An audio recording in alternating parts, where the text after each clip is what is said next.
ukienda benki, hakuna mtu anapiga kelele benki. Uliwahi kuona mtu anapiga kelele benki? Kwa sababu pesa haitaki kelele. Pesa haitaki kelele. Ukitaka watu wasikupigie kelele, uwe na hela tu. Hautapigiwa kelele kwa sababu pesa haitaki kelele. Kuna mtu anakupigia una hela. Dissolve. Kijana wa kiume mko hapa. Una mchango wote nyumbani kwenu? Au unakula tu? Dissolve.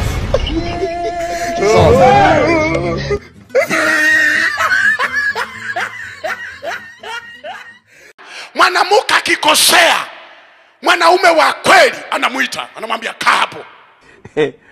Umekosea 1, 2, 3. Na wewe umesababisha. Lakini sasa wewe ungenisaidia. Ni kweli nimesababisha, lakini umenisaidia. Na wewe umekosea.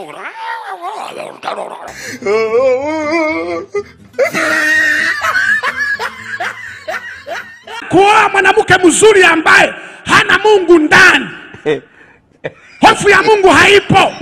Rafiki, umelima shamba la miwa karibu nani na shule ya msingi ambayo haina fence. Hivi unafikiria shamba lako liko salama? Hiyo miwa utavuna yote kweli? Mtakula kati kwa kati na hata walimu waseme hey, acha miwa ya watu, wameshaondoka nayo miwili. Hey, acha miwa ya watu, wameshaenda nayo. Yani utateseka. Dissolve.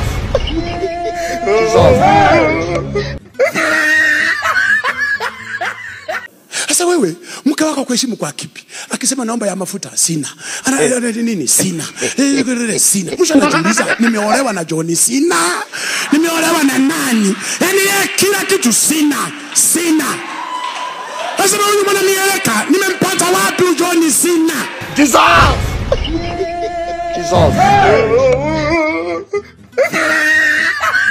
Na vijana wa kiume huwa wanaambiana kwamba ukitafuta msichana aliye rahisi fulani. Kwa unaona vijana wengi wanakufuata, unafikiria I'm beautiful girl, mimi ni mlembo. Huna ulembo, wewe ni mteremko. Wewe ni ganda la ndizi ukikanyaga tu kwenye vichaka, kwenye mageto, kwenye roji, kwenye majumba ambayo hayajaisha bado. Ndio wanakuraza kama vile una kifafa. Paka wanaambiana kabisa, vipi? Umepiga? Sema nimekula. Kwa mwisho nasema hakuna msichana anapendwa kama mimi. Vijana wananifuata kama nyuki. Hapana. Hawakufuati kama nyuki. Wanakufuata kama inzi. Dissolve. Waambie watoe picha zote walizopiga. Uone, ukashangaa wamepiga zingine, wananyonyana ndini, ni wachumba. Waangalie siku ya kufunga ndoa. Wamezoeana kweli kweli. Yaani wamezoeana utafikiri wako pamoja. Na binti yani anacheka. Mwanamke ambaye ni bikira hajawahi kumuona mwanamume, siku ya kuolewa huwa anacheka. Analia. Amemjulia wapi mwanamume mpaka yani wanacheka nyenye. Amemjulia wapi? Ni kwa mara ya kwanza anakwenda kukaa na jitu ambalo hajawahi kuzaliwa nalo, halijui kifua chake kina manyoya au kina kuku. Dissolve.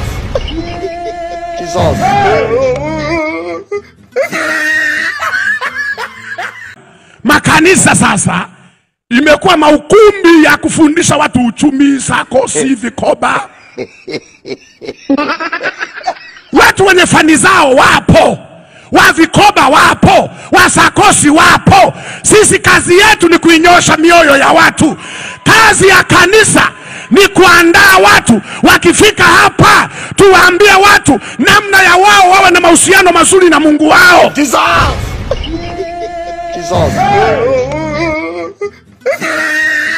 Uzinzi na uasherati ndio dhambi ambazo zinatafuna kanisa leo. Imetafuna walio wengi. Ndio maana siku hizi hata injili za kukemea dhambi zimepungua. Unajua kwa nini? Yawezekana wakemeaji wenyewe na wao wametafunwa. Sasa utakemeaji? Tuwakemee. Watu wakifanya dhambi tuwaambie hii dhambi mbaya. Lakini wakati mwingine unakemeaje wakati wewe mwenyewe umeshindwa? Dissolve. Kama unaamini kuna miujiza katika kuombea maji, kwa nini usiwaambie watu waje na maji yao waombewe waende? Kama unaamini kwenye uponyaji wa nguo, kwa nini watu wasilete nguo zao ziombewe ziende? Kama unaamini kwenye uponyaji kwenye vitambaa, kwa nini watu wasile na vitambaa vyao? Wanao uwezo wa kununua vitambaa vya buku, wakiviombea vikapata upako, unaenda kuponya watu. Lakini siku hizi imekuwa biashara. Mtu ananunua maji shilingi 500, anakuja kuuzia watu 20,000. Na tumeibariki. Na hata hivi ninavyosema watu mnanishangaa kwamba wewe ni mhubiri mshamba sana pote na pote. Lakini wacha nikwambie ukweli, tukiendelea na ujasiriamali huu, itafika mahali wasio na uwezo watakosa huduma. Wataombewaje? Sehemu zingine unafika wanakuambia bila 200,000 hakuna maombi. Profesa wakuu wa Suleiman, wake 700, suria 300, wewe mke mmoja na kutoa mafua. Hata warefu wanaenda kulilia bafuni. Mwanamke huyo mimi. Akirudi vipi sabuni, kumbe ametoka kulia huyo. Ujana maswali, uzee ugonjwa. Mzee haumwi, viungo vimechoka, ataenda kliniki ngapi? Masikio asikii, akipiga simu kama anarusha ndege. Ukifikisha miaka 60 ujue raia pacha wa mbinguni na duniani. Unaanza kukataa chumvi, unaanza kukataa sukari, unaanza kukataa soda, unakataa vitu vizuri vyote. Ujue unaagana na dunia hiyo. Ukare karamu mwana kondoo mbinguni, tulia.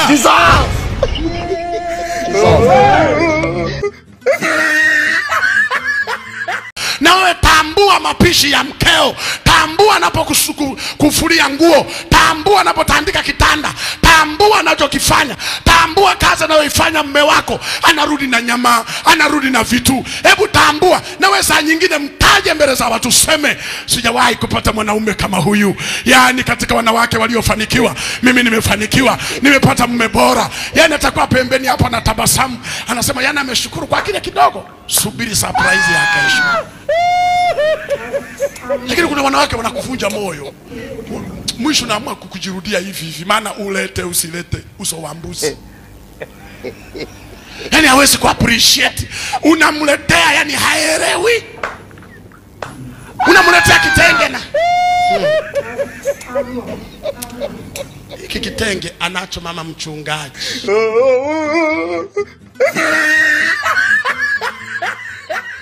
Nyie tulieni kwenye dini zenu na madhehebu yenu, fuateni neno. Msifuate maneno ya watu. Wengine wanakula ndumu na ngada, bange na unga. Akikuona hapa ishakula ndumu yake anaona kama mshikaki wa kukuchoma. Kama kuku wa suku, na wewe Yesu haleluya, haleluya unachomwa. Mtakaangwa kama vibwanyi, nimewambia. Hizo tamaa za kupata hela za maombi. Yule anayewaombea kama ingekuwa anapata hela kwa maombi angemaliza angewagawia hela. Yeye anaomba buku mbili yako ya sadaka.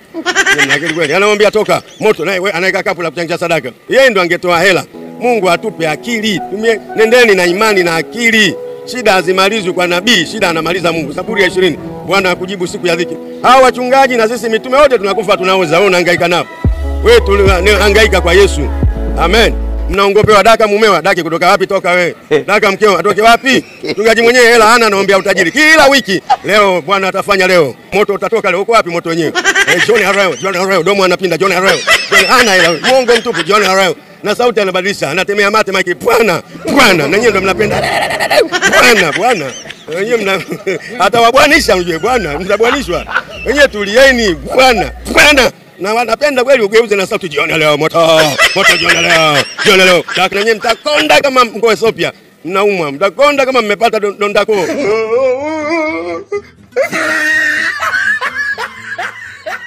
Kuna wanaume shida. Ukiwaisha chakula kupika, kesi. Sasa tunakula mapema hivi, unataka usiku tuone njaa. Umechelewesha, chakula gani tunakula na mizimu? Chakula gani tulage saa ngapi? Chakula kinatakiwa kiwai, tumbo lifanye dainini, alafu ndo nikarari.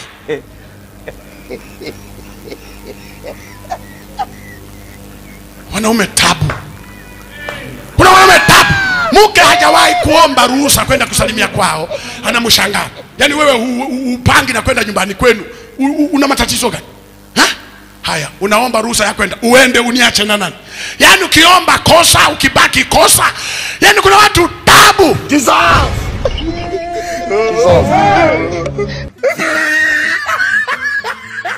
Macho ya wanaume mara nyingi yanaangalia wanawake tu. Unaona demu? Hapa hapa wanatazamana. Wengine wanamezana fundo la mate hapa hapa. Wameliona demu hilo. Demu. Mimi alikuwa dereva wangu ananiendesha saa zote shingo iko nje. Tutagonga bwana. Yaani macho yanaangalia wanawake, 70% ya macho wanaume yanaangalia wanawake. Bwana umeliona guiro. Hapa watu wanamezeana fundo la mate ila hela hawana ujue. Wanabonyeza bwana umeliona guiro wala umeliona hilo. Juzi nilikuwa kwa mtume na nabii mmoja, unakumbatia jasho lake 15,000. Akasema sikai tena. Jasho 15,000. Na watu wanakumbatia kama wamerogwa ujue. Ukombozi wa fikra. Amen.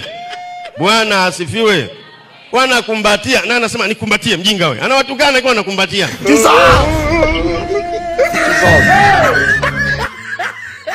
Wewe mtu amekuapproach kidogo tu tayari shemeji yenu mmemwona. Toka wewe. Shemeji yenu yuko wapi ndio unajitangaza hivyo ujue. Na kwa biashara bila soko inakufa hiyo. Mmemwona shemeji yenu kwenye mtandao. Shemeji yenu hawala yenu. Toka.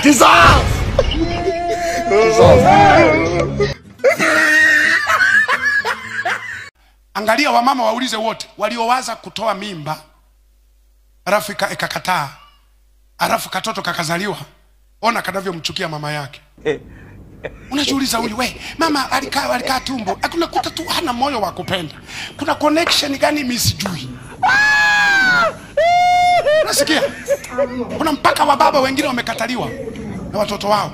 Kisa alimshawishi mke wake atoe mimba. Mama akakataa, akazaa. Unakuta kitoto kimezaliwa akimtaki baba kabisa. Mimi sijajua connection inatoka wapi. Vitu vingine vina connection kama miayo. Mnafahamu miayo? Kuna watu usumbufu wako utafanya wenzio wakuache. Maana usikii mpishi huambiriki huonyeki watakukatia tamaa. Kuna watu wamekatiwa tamaa. Unasema ndugu zangu hawanijali, ndugu zangu hawanioni, ndugu zangu no, wamekuvumilia wameshindwa.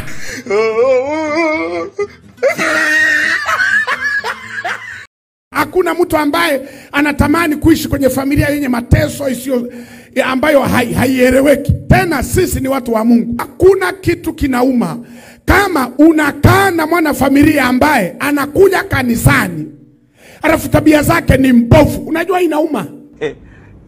Unamuona naimba kisirimba alafu nyumbani anakutesa. Unamuona yuko hapa kanisani wanasema Bwana asifiwe, nyumbani ni shetani na nusu. Unaumia. Inauma. Siku moja nilikuwa nahubiri mahali, kumbe kiongozi wa kanisa anatesa mke. Mimi nimekazana, iko mibaba inatesa wake zao, si ina nini? Akaniandikia kimemo, muda wako unakaribia kuisha.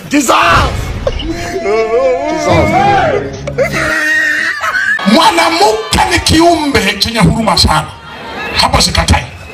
Lakini ukikivuruga ni kiumbe hatari. Hakina huruma. Ni watu hatari. Anavyokusalimia namna hiyo sio heshima, maana yake nitakushusha.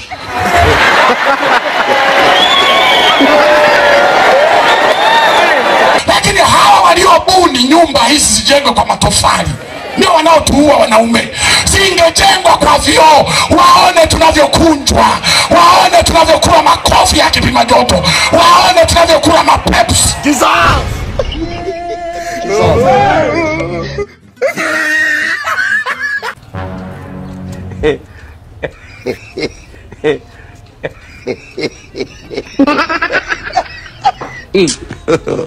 God have mercy upon us.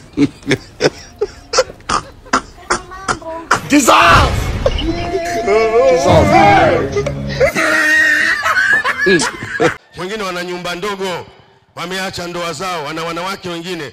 Naomba maombi ya kufarakana na hizo nyumba ndogo. Leo badala ya kubusiana wakang'atane, watiane meno na nyumba ndogo kwa jina Yesu.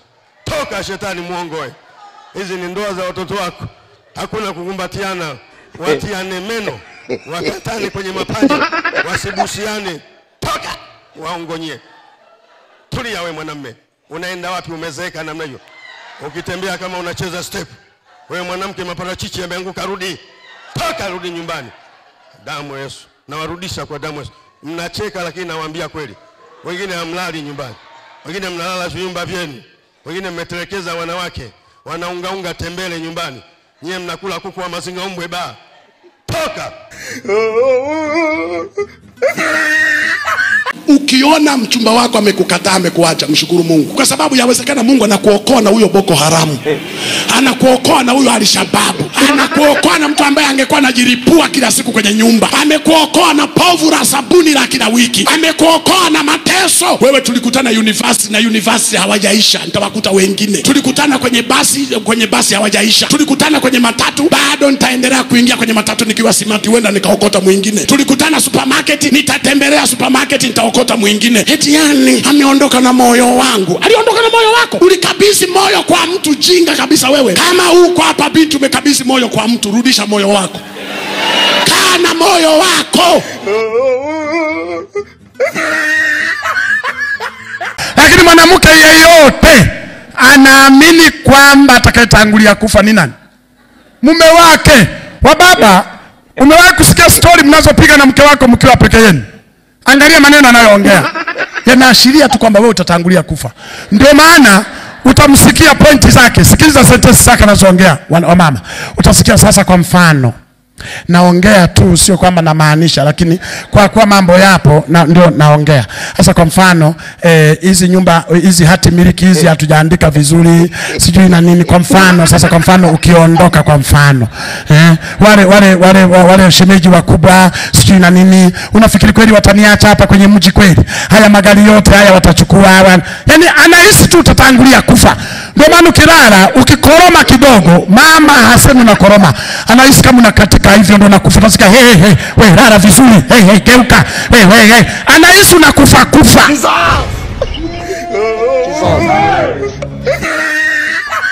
Wanawake, Mungu anawaona. Mungu anawaona. Hiyo dhambi mnayotufirisi wanaume, Mungu anawaona. Mungu anawaona. Usifikiri wadada wote wanaoposti picha zao kwenye mitandao ukafikiri wanaposti bure. No, anawaonyesha aliyowachuna. Kila mmoja anasema, umeiona niliyoweka pale? Wote nimeiona, umependeza. Unafikiri kasukia za kwako? Wewe za kwako zimeenda kuhonga wanaume mwenzako. Wanawake wembe mkali, mnamchuna mpaka naitika naam. Jesus.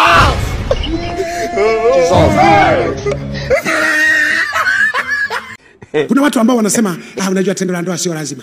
Unajua tendo la ndoa ni kitu cha ziada. Wewe usijidanganye. Tendo la ndoa sio chakula. Hiyo nayo ni meza ya Bwana. Hiyo nayo ni road supper. Inapaswa kuliwa kwa maandalizi muhimu. Kuna wanandoa wengi hamna hata maandalizi ya hiyo. Mnaparamiana tu. Ubakaji unaoendelea kwenye ndoa ni hatari. Mnarepiana tu, mnabakana tu ndani, na ndio maana wamama wengi mko hapa hamwezi kusema. Lakini ufurahi tendo la ndoa na mume wako. Kwa sababu gani? Halina maandalizi. Umeolewa na afande, mwanajeshi, soja, ambaye ni mguu pande pa mguu sawa. Jesus.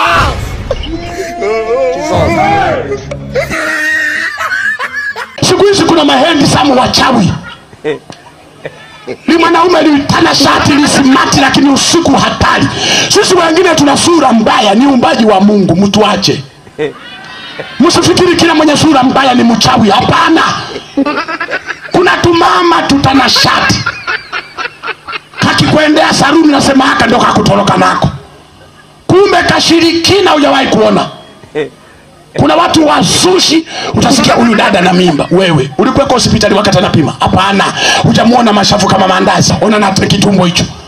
Wewe siku hizi kuna vitumbo vya chips.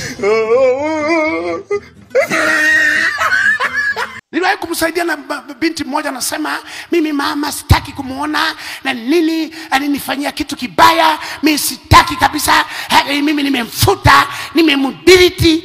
Nikamuuliza alikufanyia kosa gani? Akasema unajua mchungaji, imagine. Yani mimi nimezaliwa sijui na miaka 2, akanipeleka kwa shosho, kwa bibi ndo akanilea, akanisomesha, nimemaliza. Eti mama ndo anakuja saa hizi anasema my daughter. Nimesema shut up. Nimemwambia kwanza leo wewe sio mama, nimekukataa kwa sababu uliniacha kwa shosho. Nikamwambia wewe binti ni mjinga katika wajinga wa kwanza. Akasema kwa hiyo unamaanisha nini? Nikasema katika wa mama wenye akili ni mama yako.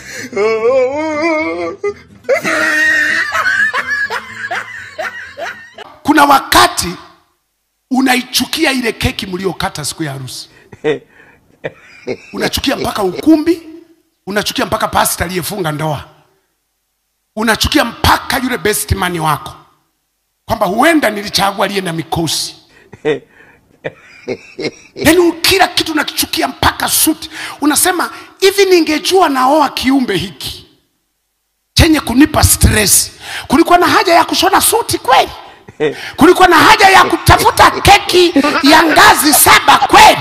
Kulikuwa na haja kutafuta magari ya maana ya kifahari? Unasema ningejua huyu nisingevaa suti, ningevaa ile mnaita nini mzendo, ile mi overall.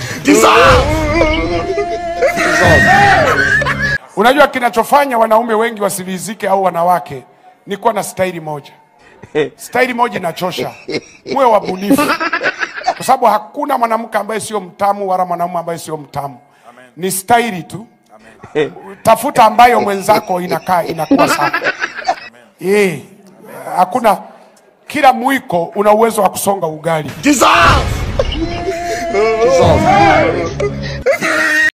Humjui huyu unayemwita sweet honey, unamtumu. Yawezekana unachumu makombo ya chumu ya mtu mwingine aliyetoka kumchumu na wewe unafuatisha juu. Yani humjui. Yaani mama lilishafunga shule ya kuzaa. Hasa unapokaa naye unategemea kupata nini humo? Wazazi wako wanataka wapate nyanya, wapate wale sisi kwetu tunasema wajukuu, huku sisi mnahitaji. Sasa baba zako watapata wajukuu kwa hilo limama la miaka 70 kweli? Na wewe unamuita baby. Baby huyo hata na mapengo unasema baby kweli? Alicheza na baba zako, anataka kumaliza maisha yake na wewe. Hivi kweli uko fair kweli? Ninyi wa mama mlio najua hapa hamupo mnanifuatilia mtandaoni. Achieni vijana waoe. Sasa wewe sikerepa.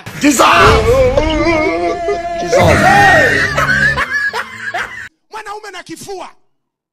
Umechukiana na mke wako kutoka asubuhi mpaka jioni. Unatoka kazini, habari za kazi. Tukutakaeze chai. Utana nayo. Mama najiuliza, hii nguruwe ilioa lini? Mimi niliolewa na mwanadamu.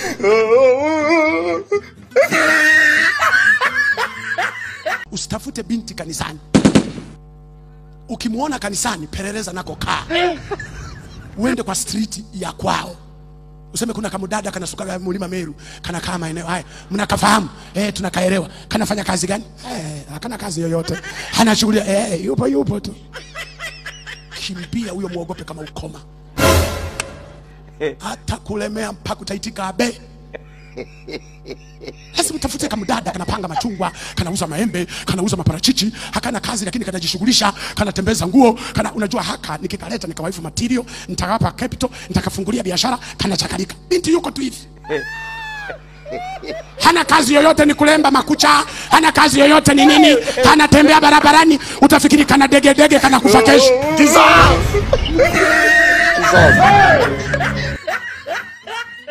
Usiolewe na jitu vivu ambalo kila siku anashinda kanisani. Namkanyaga shetani. Ukimaliza kumkanyaga uwezi kumpika we supu upikie watoto wako. Uwezi kumkanyaga ukatengeneza chapati. Uwezi kumkanyaga akawa ndio nyama ya kula usiku.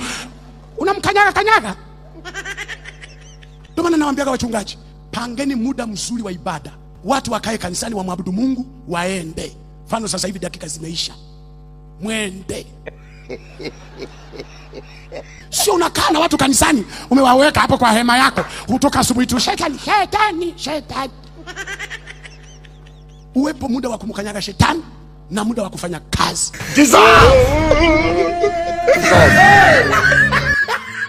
Maana ya suti, tafasiri yake ni kwamba mimi ni mstaarabu, sina ugomvi, naishi kistaarabu na watu.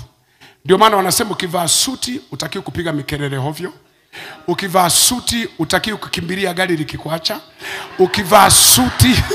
Ukivaa suti hata vijana wakichomoa simu utakiwa kuwafukuza. Unapaswa tu kusema vijana njaa hii. Yaani unapaswa kutulia. Ukivaa suti unapaswa kuwa mstaarabu. Ukivaa suti usichukue change kwa makanga. Yani unamwambia makanga, tunza kijana wangu, tunza.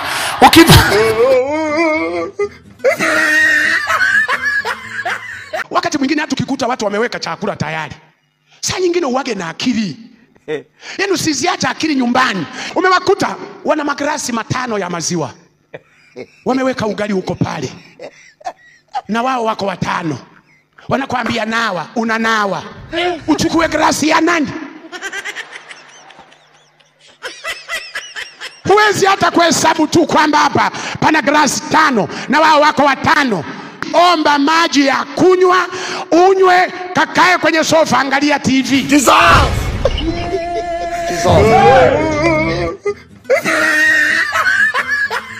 Usione watu wamejaa kwenye mahema, wamejaa kwenye makanisa, ukifikiri wote wanampenda Mungu. Rafiki, ngoja nikwambie ukweli. Wengi ni wafuata tumbo, wengi ni wafuata baraka za mwili, wakati za kiroho hawana habari nazo. Ndio maana ukihubiri injili ya kweli, wewe ni adui. Wao wanataka watabirie maisha ya kimwili tu. Pokea manyumba, pokea magorofa, pokea magari. I receive papa, I receive. Una receive ukiwa mtoto wa nani?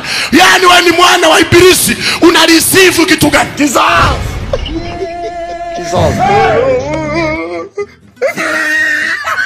Mwanamke ukimpenda sana na akajua kwamba unampenda sana, wanatunyanyasa sana. Maana najua huna kwa kwenda, unampenda sana.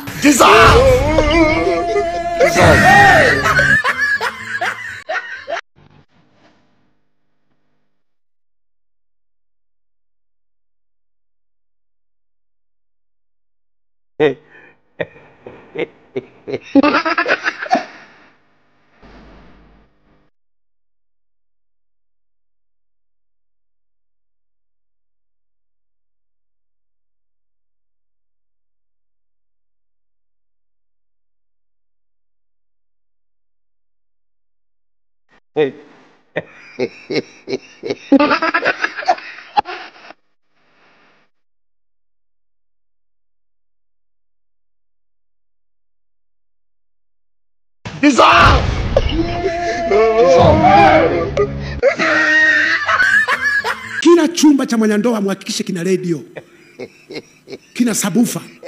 Fungulia muziki wa kwaya. Zambi ni mbaya, ilimuua nani? Watoto kule watasikia zambi ni mbaya, kumbe kuna mbaya nyingine hapa. Kwa sababu mama ukimshughulikia vizuri, kuna wamama ambao wanashangilia ngoma hii inapocheza ina nini, peleka. Sasa watoto watajiuliza, mbona leo hatukujua kuna mechi? Mbona tunasikia mama huko anasema funga.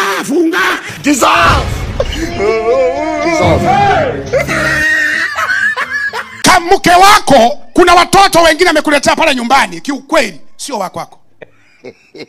Ndio maana kuna watoto kikaangalia sasa. Anyway, uumbaji wa Mungu unaendelea. Lakini unakaangalia katoto, nakuta hakafanani. Unaangalia mpaka miguu, nakuta wapi? Sura ndio imekataa kabisa. Wamama Mungu anawazumu. Wamama Mungu anawaona. Watoto wote walioko pale ni wa mume wako, una uhakika.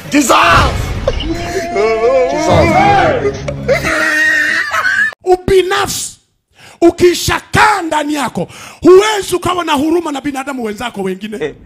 Unajihurumia wewe mwenyewe. Yani wewe mambo yako yakikaa sawa sawa, hata kama yanakaa sawa kwa kuumiza wengine, wewe unaona sawa tu. Hujawahi kuona mtu yuko tayari watu wafe yeye achukue cheo? Yani wale wanaokufa hana mpango nao.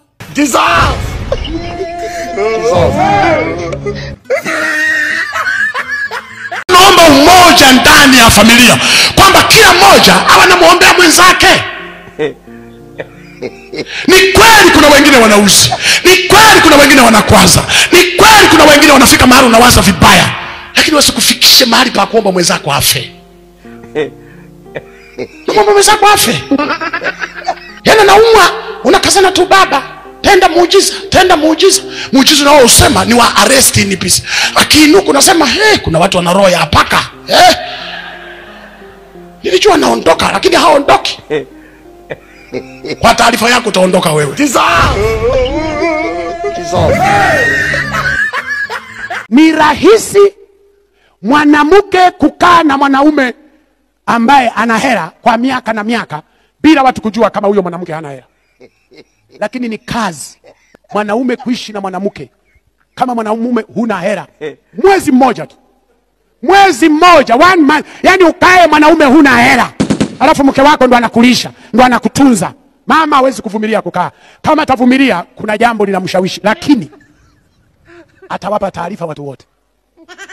Atawapa taarifa kwamba huyu namlisha, huyu namnywesha, huyu namnunulia nguo, huyu nafanya nini. Kukaa na mwanaume kama huna hela ni mtihani mkubwa. Alikimbia kanisa mahali fulani eti kwa sababu kuna pesa mchungaji ameazima, alafu akachelewesha kurudisha. Akasema siwezi kusali kanisa ambalo mchungaji anakula sadaka. Kwa litaka ale mawe. Akasema mchungaji anakula sadaka, mimi nakimbia. Yaani kuna wakati mwingine akili ndo mnanichokozaga mimi kusema yote sasa. Mimi nilitaka mengine nisiseme, lakini uchokozi wenu.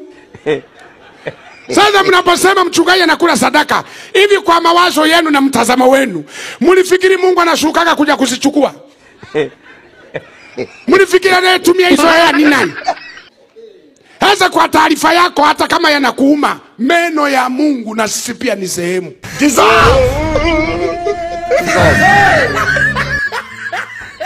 Alafu Mungu anafika mahali unashangaa anavyofahamu viumbe hao walivyo tabu. Anamwambia Nuhu, usiweke viumbe wengi kwa sababu hautafika mbali. Weka viumbe 8. Jaza wanyama wengi. Yani ajaze wanyama wengi kuliko wanadamu. Kwa nini? Hebu imagine kama angejaza watu mule ndani, ile safina ingefika wapi? Wangeingia wajuaji kuliko mchongaji. Wangeingia mle wakosoaji. Wangesema no, umejenga vizuri kasoro madirisha umeweka juu.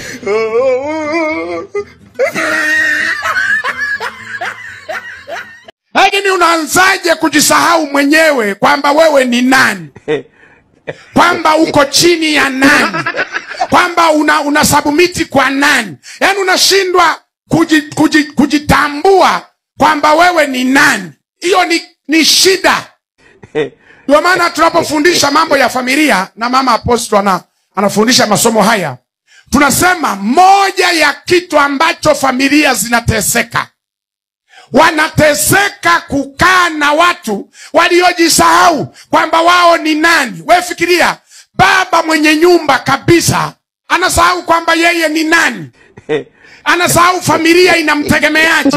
Anasahau kwamba jamii inayomzunguka inamtegemeaje. Alafu anaishi maisha kama yuko bachelor. Unajua wako watu ambao pamoja na kwamba ameoa ila akili yake imekaa kibachelor.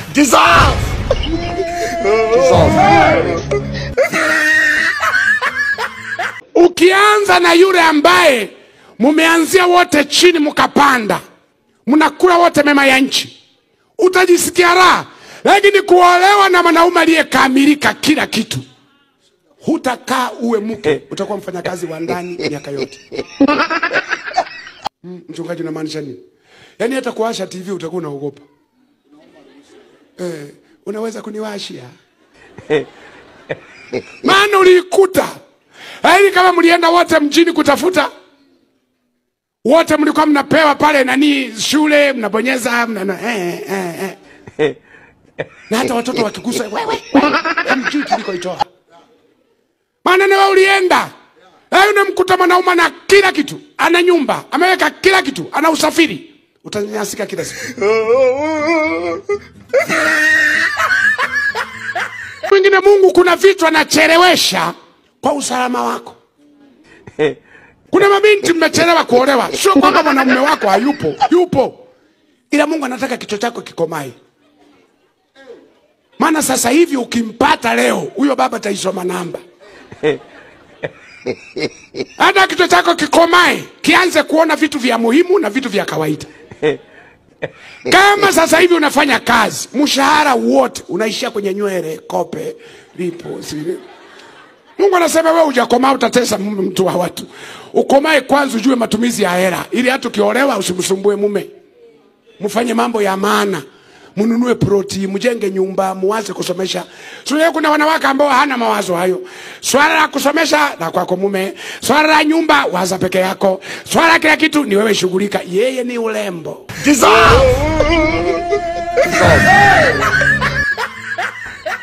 Fuata kwa siri. Siku zote nawaambiaga watu, ukitaka kujua una marafiki wangapi, pata tatizo.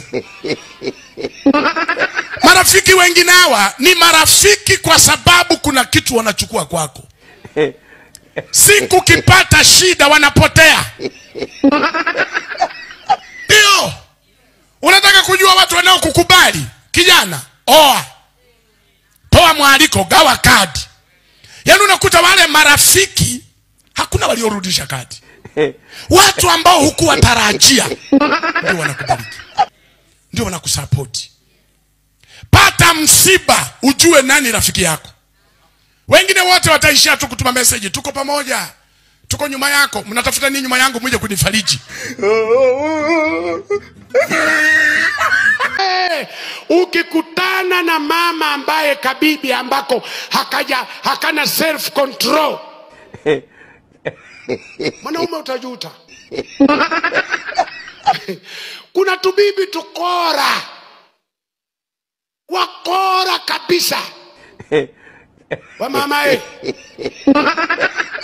unaendeleaje hapo nyumbani kwa mume wako? Unakumbuka hata mume wako alikokutoa?